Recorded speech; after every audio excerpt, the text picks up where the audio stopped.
అందరికీ నమస్కారం. నేను మీ శ్రీకాంత్. ఈ వీడియోలో జెన్‌జీ అంటే ఇప్పుడు 20-25 ఏళ్ళు, 26 ఏళ్ళు ఉన్నటువంటి యూత్ అబ్బాయిలు గాని, అమ్మాయిలు గాని, వాళ్ళు పెళ్లి మీద అంత నిరాసక్తిగా, అంత ఫ్రస్ట్రేటెడ్‌గా ఎందుకున్నారు? అంత భయపడుతూ ఎందుకున్నారు కొంతమందైతే? దానికి గల కారణాలు మనం తెలుసుకుందాం. సో, దీనికి వెళ్ళే ముందు నేను జెన్‌జీ అపార్ట్మెంట్స్ కొనుక్కోవడం ఎందుకంత కష్టం ఫ్యూచర్‌లో? అంటే ఇప్పుడు కూడా అవుతుందనుకోండి. ఒక వీడియో చేశాను. అది కూడా చూడండి. సో, ఎందుకంటే మన వీడియోస్ అన్నీ ఒకదానికొకటి రిలేటెడ్ అనమాట. సో, అయితే ఈ పెళ్లి యాస్పెక్ట్ అనేది ఇప్పుడు జెన్‌జీ వాళ్ళ దృష్టిలో అదొక పెద్ద బాధ్యత, రెస్పాన్సిబిలిటీ అదొక పెద్ద హర్డిల్ లాగా భావిస్తున్నారు. ఒక భయం, ఒకలాంటి భయం ఉందన్నమాట అందరికి. సో, దానికి గల కారణాలు, సొల్యూషన్స్ కూడా మనం చూద్దాం. ఒక డిస్కషన్ పాయింట్ అనుకోండి. సో, అయితే ఎందుకు ఈ ఇ ఇటువంటి కంక్లూజన్‌కి ఎందుకొస్తున్నారు ఈ ఈ రోజుల్లో ఉన్నటువంటి యూత్? ఆఫ్‌కోర్స్ నేను గూడా అంత పెద్దోడినేం గాదు. నేను గూడా లెస్ థాన్ 40 సో, ఎందుకంటే ఫస్ట్ రీజన్ ఏంటంటే, ఇది పేరెంట్స్ నుండి వస్తోంది. అంటే పేరెంట్స్ అంటే ఎవరైతే ఈ జెన్‌జీ వాళ్ళున్నారో వాళ్ళ పేరెంట్స్ వాళ్ళ ఎదురుగుండానే పేరెంట్స్ తగులాడుకోవడం, లేపోతే ఏదో ఫాదరు ఆల్కహాలిక్ అయి ఉండడం, ఏదో మదర్ అగ్రెసివ్‌గా ఉండడం, రకరకాల యాస్పెక్ట్స్ చూసి వాళ్ళు గూడా నాకు పెళ్ళైతే నాకు కూడా ఇలాగే అవుతుంది అనేటువంటి భయభ్రాంతులకు గురవుతున్నారు. నంబర్ 1. నంబర్ 2 ఏంటంటే చాలామంది ఆడపిల్లల తల్లులు ఇప్పుడు ఈ రోజుల్లో ఎలా పెంచుతున్నారంటే, సో, నీకు ఏదో మొగుడేదో అదే హస్బెండ్ అనేవాడు ఎవడో వాడు తొక్కేసేవాడు, లేకపోతే నిన్ను అణిచేసేవాడు, నువ్వు కిచెన్‌లోనే పని జేయాలి, లేకపోతే వంటింటి కుందేలయిపోతావు అనేటువంటి భయభ్రాంతుల్లో గురి చేసి వాళ్ళని పెంచుతున్నారనమాట అమ్మాయిల్ని. సో, అది చాలా తప్పండి. ఓకే. ఇప్పుడు మీరొకటి అర్థం చేసుకోవాలేంటంటే, మీరు ఆహ్, ఎంత పెద్ద ధనవంతుడి ఇల్లునైనా సరే, ఎంత పెద్ద అంబానీ గారి ఇల్లైనా సరే, దేర్ ఈస్ ఎ డిస్కషన్. అంటే వాళ్ళకి చాలామంది మనుషులుంటారు. కాకపోతే దేర్ ఈస్ ఎ డిస్కషన్ వంటింట్లో మనం ఏది వండాలి? డిన్నర్‌కి ఏం చేయాలి? సారీ లంచ్ బ్రేక్‌ఫాస్ట్ ఏం చేయాలి? లంచ్ ఏం చేయాలి? డిన్నర్‌కి ఏం చేయాలి? అనేది డిస్కషన్ ఉంటుందండి. ఓకే.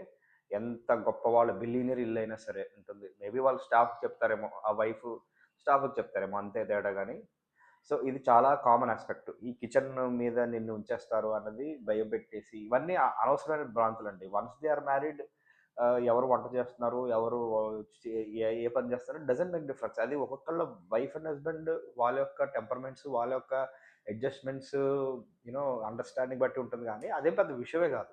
సో, కాబట్టి ఈ కారణం చెప్పి ఆడపిల్లల తల్లులు మాత్రం చాలామంది చాలా రాంగ్ యాటిట్యూడ్ తోటి అమ్మాయిని పెంచుతున్నారనమాట.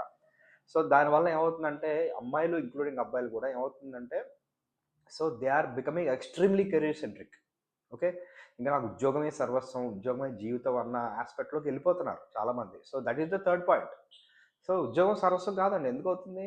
సో, ఉద్యోగం is just part of life అంతే. సో, ఇంకా ఇదే విధంగా ఏమవుతుందంటే చాలామంది they are preferring long term distance marriages గాని, ఇలాగ ఇటువంటి యాస్పెక్ట్ అవుతుందనమాట. సో, అందుకని ఈ కాన్ఫ్లిక్ట్స్ ఇవన్నీ చూసి కూడా ఇప్పుడున్నటువంటి జెన్‌జీ మ్యారేజ్ మీద అంత ఇంట్రెస్ట్ చూపించట్లేదు. ఈ 3 కారణాలు. అయితే ఇంకా చాలా ఉన్నాయి. ఇంకో కారణం ఏంటంటే మేజర్ కారణం ఇన్‌ఫ్లేషన్. మన ఇండియాలో చాలా ఆఫ్టర్ కోవిడ్ ఆహ్, ఇంట్రెస్ట్ ఇంట్రెస్ట్ రేట్లు గాని లేకపోతే ఇన్‌ఫ్లేషన్ గాని కన్జంప్షన్ ఐ మీన్ సారీ ఆహ్, జనరల్ లైఫ్ స్టైల్ కాస్ట్‌లు గాని చాలా పెరిగిపోయాయి. రియల్ ఎస్టేట్ గాని. సో, అయితే ఇవన్నీ చూసి మనం స్కూల్ ఫీజులు ఎస్పెషల్లీ స్కూల్ ఫీజులు అబ్బా! పిల్లల్ని ఇప్పుడు మనకైతే పిల్లలుంటే స్కూల్ ఫీజులు అట్‌లీస్ట్ ఎల్‌కేజీకి అయితే 1,50,000 లేకపోతే ఇద్దరు పిల్లలుంటే ఇద్దరికి 3,00,000 పర్ ఇయర్ మనం పే చేయాలి. ఇవన్నీ ఎలా పే చేస్తాం? ఎందుకంటే ఫ్రెషర్ సాలరీయే స్టార్టింగ్ 3-4 లాక్స్ ఆన్ యావరేజ్ చెప్తున్నాను నేను. ఓకే. 3-4 లాక్స్ ఉంటున్నాయి. పెద్దగా చేంజ్ అవ్వలేదు. సో, అందుకని ఈ ఇన్‌ఫ్లేషన్ యాస్పెక్ట్స్ కానీ, లైఫ్ స్టైల్ కాస్ట్ యాస్పెక్ట్స్ కానీ భయపడి చాలామంది పెళ్ళిళ్ళకి ముందుకు రావట్లేదనమాట. సో, అయితే ఇంకో కారణం ఏంటంటే డైవోర్స్ రేట్లు కూడా పెరుగుతున్నాయి. సో, డైవోర్స్ రేట్లు ఎందుకు పెరుగుతున్నాయి? నేను చెప్పిన ఫస్ట్ 2, 3 కారణాలు అవి బ అవి మైండ్‌లో పెట్టుకొని ఒక స్టబర్న్ మెంటాలిటీతో గాని, ఒక మూర్ఖమైనటువంటి మెంటాలిటీ తోటి ఒక పార్ట్నర్‌ని చూడడం గాని, వాడేదో ప్రొవైడరు, నాకు సేవ చేయాలి అన్న యాస్పెక్ట్స్ చాలా పెరిగిపోతున్నాయి. అబ్బాయిలు కాదు, అమ్మాయి కాదు. It's it's all universal. So అందుకని ఒక ఒక అండర్‌స్టాండింగ్ గాని, లేకపోతే ఒక ఒక కొలాబరేటివ్ ఎన్వైర్న్‌మెంట్ లేదండి. సో ఈవెన్ పేరెంట్స్ కూడా అలాగే పెంచుతున్నారు హానెస్ట్‌లీ చెప్పాలంటే. చెప్పాను కదా! థర్డ్ పాయింట్‌లో చెప్పాను. చాలామంది ఆడపిల్లలు తల్లులు గూడా ఇదే ఒక హస్బెండ్‌ని ఒక డెవిల్‌లా చూపిచ్చేసి పెంచుతున్నారనమాట. అది చాలా చాలా తప్పది. సో సేమ్ అప్లైస్ టు ఆహ్, యూనో అబ్బాయిల తల్లులు కూడా అదే అప్లై అవుతుంది. కానీ ట్రెండ్ ఇలా అవుతుందనమాట. So just because daughter earn చేస్తుంది కదా అని, సో ఆ అమ్మాయి ఏదో పెద్ద ప్రిన్సెస్ లాగా, లేకపోతే ఆ అమ్మాయి ఏదో కలెక్టర్ లాగా ఫీల్ అయిపోయి ఆ పేరెంట్స్ అలా ట్రీట్ చేయడం, లేకపోతే అది బేసిస్ మీద వాళ్ళు అలాగా డిఫరెంట్ డిఫరెంట్ అగ్రెసివ్ యాటిట్యూడ్ ఆ అమ్మాయిలో వచ్చేలాగా వాళ్ళు కారణం అవుతున్నారు అనమాట. మనం ఓపెన్గా మాట్లాడుకుందాం, ఇవి జరుగుతున్నాయి. అవునా కదా? మీరు చెప్పండి, కమెంట్స్లో చెప్పండి. సో అయితే ఇప్పుడేంటంటే వన్ డైవర్స్ రేట్లు again same point. Career aggressive career orientation అనమాట. సో చాలామంది తెలియట్లేదు. కెరీర్‌ని ఎంతవరకు తీసుకోవాలో కూడా తెలియట్లేదు. సో అది. సో ఈ ప్రధానమైనటువంటి కారణాలివి. ఆహ్, సో అయితే వీటికి సొల్యూషన్ ఏంటి? నేను జనజీవాలను ప్రత్యేకంగా ఒకసారి మీరు వినండి. ఎవరైనా సో మీరు పెళ్లి చేసుకోకూడదు అనుకున్నారు. ఓకే. బానే ఉంది. ఇంకోటేంటంటే మర్చిపోయాను. ట్రావెలింగ్స్ ఇవన్నీ. మనం ట్రావెల్ చేయాలి. ఏదో యూట్యూబ్‌లో ఏదో డిఫరెంట్ ఎపిసోడ్స్ ఏవో చూడడం. నేను ప్రపంచం అంతా తిరగాలి అలాగా అనేటువంటి యాస్పెక్ట్ మీద పెళ్ళైతే మనం తిరగలేము. So you live only once అనే కాన్సెప్ట్ ఉంది కదా! సో అది ఆ కాన్సెప్ట్ మీద కూడా చాలామంది ఉన్నారనమాట. ఇంకోటేంటంటే డేటింగ్ కల్చర్ గానీ, డిఫరెంట్ యాప్స్ వచ్చేసాయి గదా! అవన్నీ ఆహ్, ఆ యాస్పెక్ట్ మీద గూడా పెళ్ళికంత ఇంట్రెస్ట్ చూపించట్లేదు. ఎందుకంటే ఇట్స్ లైక్ ఏ డేటింగ్ యాప్స్‌లో యూ విల్ ఫైండ్ ఇట్ అంటే ఒక వేటలా అయిపోద్దనమాట. అవి ఎందుకు ఇంట్రెస్టింగ్‌గా ఉంటున్నాయంటే ఈ డేటింగ్ యాప్స్ ఇవన్నీ అందులో పార్ట్నర్స్ వెతుక్కోవడం, మళ్ళీ కొంతసేపు అయిన తర్వాత బ్రేకప్ చెప్పుకోవడం, మళ్ళీ వేరే పార్ట్నర్స్ వెతుక్కోవడం. ఎందుకంటే సో అదొక ఇప్పుడు వేటగాడికి ఏమవుతుంది, వేట అనేది ఒక ఆహ్, ఇదేంటి ఒక థ్రిల్ ఇస్తదనమాట. సో అదే యాస్పెక్ట్‌లో ఉంటున్నారండి. సో ఆ వేటే, ఆ థ్రిల్లే ఒక అదే solution. Because it's a temporary solution. అది పర్మనెంట్ సొల్యూషన్ కాదు. అర్థమైందా? సో ఆ యాస్పెక్ట్‌లో కూడా పెళ్ళికి అంత ఇంట్రెస్ట్ చూపించట్లేదు. సో ఇవన్నీ చాలా కారణాలున్నాయి. అయితే సొల్యూషన్ నేనేమంటున్నానంటే, సో ఓకే. మీరు ఈ ఈ కారణాల వల్ల లేకపోతే మనీ యాస్పెక్ట్స్ గానీ, లేకపోతే మీకున్న డిఫరెంట్ భయాలు గానీ, లేకపోతే మీ పేరెంట్స్ నుంచి వచ్చినటువంటి డిఫరెంట్ రాంగ్ బయాసెస్ గానీ వాటిల వల్ల మీరు పెళ్లి చేసుకోకూడదు, లేదా డిలే చేసేయాలి అనుకుందాం. అయితే నేనొకటి చెప్తున్నా. ఇప్పుడు మీరు డిలే చేద్దాం అనుకున్నాం ఫర్ ఎగ్జాంపుల్. అయితే అరే పెళ్ళెందుకు డిలే చేద్దాం, వెడ్డింగ్ కాస్ట్ పెరిగిపోతున్నాయి. ఓకే. వెడ్డింగ్ కాస్ట్ పెరిగిపోవడానికి దానికి పెద్ద సొల్యూషన్స్ ఉన్నాయి. అంత పెద్ద ఇష్యూ ఏం కాదు. మీరు రిజిస్టర్ మ్యారేజ్ చేసుకొని స్మాల్ స్కేల్‌లో చేసుకున్నా పర్వాలేదు. Okay. That can be manageable. Okay. So అయితే ఇప్పుడు మీరు పెళ్లి లేట్‌గా చేసుకుందాం అనుకుంటున్నారు. బట్ ఇంపార్టెంట్ యాస్పెక్ట్ ఏంటంటే okay. You will get money. Okay. What about your youth? మీరు 25 ఏళ్లలో పెళ్లి చేసుకోవాలనుకున్నారు. పెళ్లి చేసుకోవాల్సి అని అదొక ఏజ్ అనుకుందాం. 24, 25 ఇయర్స్ ఫర్ ఎవ్రీవన్ అనుకుంటే, మీరు 35కో, 34కో ఫైనాన్షియల్‌గా సెటిల్ అయిన తర్వాత చేసుకుందాం. లేకపోతే అన్నీ ఎంజాయ్ చేసిన తర్వాత చేసుకుందాం అనుకున్నారనుకుందాం. అయితే మీరు 35 ఇయర్స్‌కి చేసుకునేసరికి ఈ 10 ఇయర్స్ ఉంటుంది గదా! ఆ ఏజ్‌లో 34, 35 ఇయర్స్ ఏజ్‌లో అప్పుడు మీ ఫిజికల్ కెపాసిటీ ఎలా ఉంటుంది? మీ మెంటల్ స్ట్రెంత్ ఎలా ఉంటుంది? లేకపోతే what kind of are you able to cope up with this fertility issues and all అది కూడా ఉన్నాయి కదా. ఇంకోటి ఏంటంటే సో ఆ ఏజ్లో you will lose creamy layer of people who are your potential partners. అంటే మీరు ఏదైతే భయపడుతున్నారో అవి జరిగే ఛాన్స్ మీరు లేట్గా పెళ్లి చేసుకుంటే ఎక్కువ ఉంటుందన్నమాట. ఎందుకంటే అమ్మాయిలు కానీ అబ్బాయిలు కానీ so after certain age concretise అయిపోతది వాళ్ళ మనస్తత్వం. అంటే ఒక అడ్జస్ట్‌మెంట్ అయ్యేటువంటి మెంటాలిటీ అవ్వదు ఇంక. రాదు. ఉండొచ్చు కానీ చాలా తక్కువ. ఎందుకంటే 25 ఇయర్స్‌లో ఉండేదానికన్నా చాలా తక్కువుంటుందనమాట. సో, అప్పుడు మీరు డిలే చేయడం వల్ల మీకేం బెనిఫిట్ వచ్చిందా అంటే లేదు. ఏమి లేదు. First reason you are losing the creamy layer of people.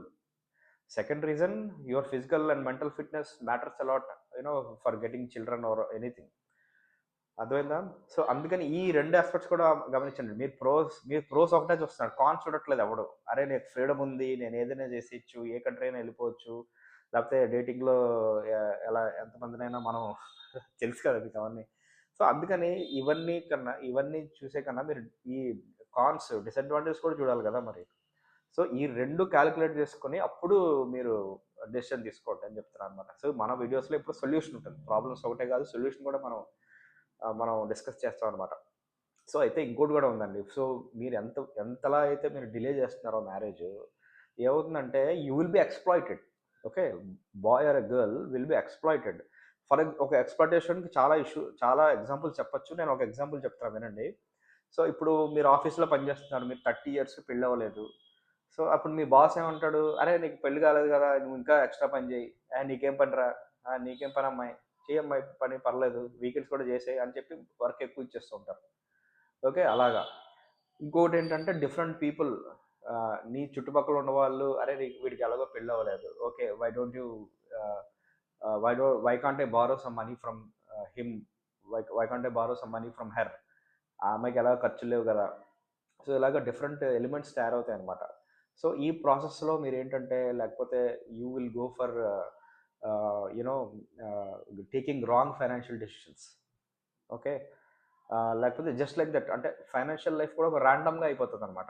అంటే ఏదో ఎవరికో సంతకం పెట్టేయడం, ర్యాండమ్‌గా అప్పులిచ్చేయడం, లేకపోతే ర్యాండమ్‌గా ఏదో డిఫరెంట్ ఆహ్, trading, F and Ola trade చేయడం, just for the sake of thrill and you keep losing money. So, ఇది కూడా ఒక డిసడ్వాంటేజే. సో, ఇవన్నీ ఆలోచిస్తే చూడండి, పెళ్లి చేసుకోవడం కంఫర్టబుల్‌గా ఉంది కదా! On top of that of course if you are not married, ఇప్పుడు చాలామంది బయట తింటున్నారు. ఓకే. ఆబ్వియస్‌లీ పెళ్ళైన వాళ్ళే టు సమ్ ఎక్స్‌టెంట్ బయట తింటున్నారు. అయితే పెళ్లి కాని వాళ్ళు బ్యాచిలర్స్ కూడా ఈ 25-30 ఇయర్స్ బయట తింటారు కదా! సో, యాస్ ఎ రిజల్ట్ మీరంత ఎంత మంచి రెస్టారెంట్‌లో తిన్నా సరే you you will have some diseases and life style diseases already వస్తున్నాయి కదా! బీపీ గానీ, షుగర్ గానీ, కార్డియోవాస్కులర్ డిసీజెస్ కానీ, సో ఇవన్నీ వస్తున్నాయి. సో ఒక పక్క మీకు ఫిజికల్‌గా మీరు అంత ఆహ్, హెల్త్ మీద ఫోకస్ ఉండదు. డైట్ విషయంలో ఫోకస్ ఉండదు. Financial discipline there is like most likely it will be derailed. And also delay చేయడం వల్ల మీకు క్రీమీ లేయర్ ఆఫ్ పార్ట్నర్స్ మీకు దొరికే ఛాన్స్ ఉండదు. తర్వాత ఒకవేళ పెళ్లి చేసుకున్న వాళ్ళు కాంక్రిటైజ్ అయిపోతారు. మళ్ళీ వాళ్ళు డిఫరెంట్ డిఫరెంట్ కాన్ఫ్లిక్ట్స్ వస్తాయన్నమాట. మిస్‌కమ్యూనికేషన్ వస్తది. మిస్‌అండర్‌స్టాండింగ్ వస్తది. ఓకే. పంతాలు పోతారు. ఇవన్నీ జరుగుతూ ఉంటాయి. లేట్‌గా పెళ్లి చేసుకుంటే. ఇలాగే జరుగుతాయి అనట్లేదు. సో, నేను చెప్పినటువంటి ఈ డిసడ్వాంటేజెస్‌లో జరిగే ఛాన్స్‌లు ఏవో ఒక రెండో, మూడో జరిగే ఛాన్స్‌లు చాలా ఎక్కువనమాట. సో, అందుకని ఈ యాస్పెక్ట్స్ కూడా గమనించండి. ఈ యాస్పెక్ట్స్ ఎవడు చెప్పట్లే. అర్థమైందా? అరే పెళ్లి బ్యాచిలర్ కదా! నువ్వు బానే ఉన్నావు కదా! అనుకుంటారు. But it's not the true. So, అందుకే other side of the coin ఉంటుంది. సో, అందుకని నేను డిలే చేసి పెళ్లి చేసుకుంటాను, లేకపోతే డబ్బులు సంపాదించేసుకుంటాను అనుకుంటే అది మీరు కంప్లీట్‌గా మీరు హోలిస్టిక్ వ్యూలో మీరు చూసినట్టు కాదనమాట లైఫ్‌ని. You have to see life in a 360 degrees అనమాట. సో, అందుకని ఈ యాస్పెక్ట్స్ అన్నీ ఆలోచించండి. ఆలోచించి మీకొక క్లారిటీ వచ్చిందని అనుకుంటున్నా. ఇవన్నీ ఆలోచిస్తే మీకు క్లియర్‌గా ఒక పిక్చర్ వస్తదనమాట.